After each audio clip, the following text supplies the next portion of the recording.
जनपद जौनपुर में आज जिला एवं शहर कांग्रेस कमेटी द्वारा एक पत्रकार वार्ता का आयोजन किया गया। वहीं इस पत्रकार वार्ता में पूर्व विधायक एवं वरिष्ठ कांग्रेसी नेता नदीम जावेद ने अपनी बातों को पत्रकारों के माध्यम से जनता के समक्ष रखा।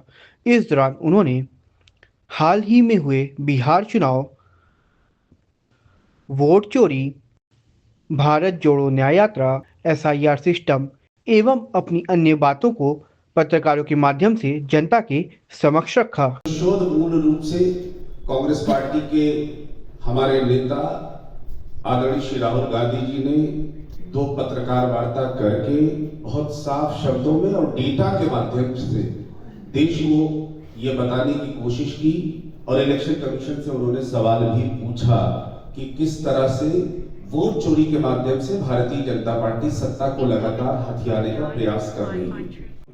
यात्रा चलाई, पूरा बिहार, पूरा हिंदुस्तान उन्होंने नाम दिया, असर उसका नहीं पड़ा या ईवीएम का दोष? नहीं, देखिए दो बातें कही हैं आपने, दो अलग अलग चीजें। मेरा भी सौभाग्य रहा कि भारत जोड़ो यात्रा में कन्याकुमारी से कश्मीर और मुंबई से मणिपुर दो बार श्री राहुल गांधी चले, एक बार भारत जोड़ो यात्रा में चले, एक बार भारत जोड़ो न्याय यात्रा में चले।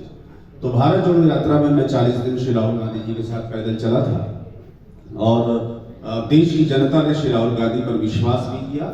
और जब लोकसभा के चुनाव संपन्न हुए तो कांग्रेस पार्टी को लोग कहते थे कि 50 सीट जीतना मुश्किल होगा। मोदी साहब के लोगों ने कहा था कि 370 और 400 पार हो जाएगा और संविधान को हम बदल देंगे अगर सत्ता में आएंगे। मगर हम देश की जनता का और विशेष रूप से उत्तर प्रदेश की महान जनता का धन्यवाद करना चाहते हैं कि हमारी 99 सीटें लोकसभा की आई और इंडिया गठबंधन में यहाँ पर समाजवादी पार्टी को 36 सीट या 37 सीट मिली और हमें 6 सीटें मिली।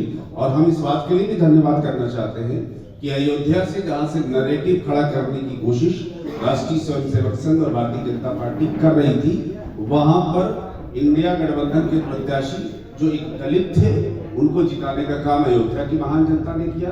मेरा ये सौभाग्य रहा कि श्री अजय राय जी के साथ एक हफ्ते हम लोगों ने बनारस में मोदी के खिलाफ प्रचार किया तो मोदी साहब बड़ी मुश्किल से 1.5 लाख वोटों से जीते। और हमें गर्व है कि स्मृति ईरानी जी ने भी बहुत लंबी लंबी बातें की थी। श्री के शर्मा जी ने जो राहुल गांधी के सहयोगी है उनको वहां पर शिकस्त देने का काम किया और राहुल गांधी जी भी रायबरेली से भारी बहुमत से चुनाव जीते। तो मैं भारत जोड़ो यात्रा के इंपैक्ट की बात कर रहा हूँ। अब मैं दूसरे प्रश्न पे आपके आता हूँ कि वोट अधिकार यात्रा। वोट अधिकार यात्रा में भी मैं था बिहार में और अररिया जनपद की मेरी जिम्मेदारी थी। और मैं आपसे अर्ज करूं कि हजारों हजार लोग जिस तरह से वोट अधिकार यात्रा में श्री राहुल गांधी जी के साथ, श्री तेजस्वी यादव जी के साथ और सीपीएम के सीपीआईएम के लोग थे, हमारे साहनी साहब थे, तमाम लोग थे, जबरदस्त समर्थन मिला था और ऐसा लग रहा था कि पूरा बिहार सड़कों पर आ गया है। लेकिन जो मैं बात आप सब लोगों की बात का जो मैं जवाब देने का प्रयास कर रहा हूँ वो ये है कि हमें हर चुनाव में जमीन पर जो माहौल दिखाई देता है, चाहे महाराष्ट्र में मैं स्टार कैंपेनर था, हरियाणा में स्टार कैंपेनर था, तो जहां जहां हम लोग जाते हैं जमीन पर जो हालात है और जब चुनाव के जो नतीजे आते हैं उसमें कोई मेल नहीं होता है। एसआईआर की बात आप कर रहे हैं लगातार, बीएलओ के अलावा बीएलए का भी रोल होता है, हर पार्टी को अपना देखना भी है। तो ये भ्रम फैला रहे हैं आप एसआईआर को लेकर के या डरा रहे हैं या आपके बीएलए या आपकी पार्टी के लोग ठीक से काम नहीं कर पा रहे हैं, वोट ना करें? देखिए ऐसा है, एसआईआर को लेकर जिस तरह का इलेक्शन कमीशन ने बिहार में प्रयास किया था और जिस तरह के साक्ष्य उन्होंने प्रस्तुत करने की बात की थी, वो सच्ची बात यह है कि किसी भी आम और गरीब मतदाता के लिए बड़ा मुश्किल था कि वो उतने साक्ष्य प्रस्तुत कर पाए।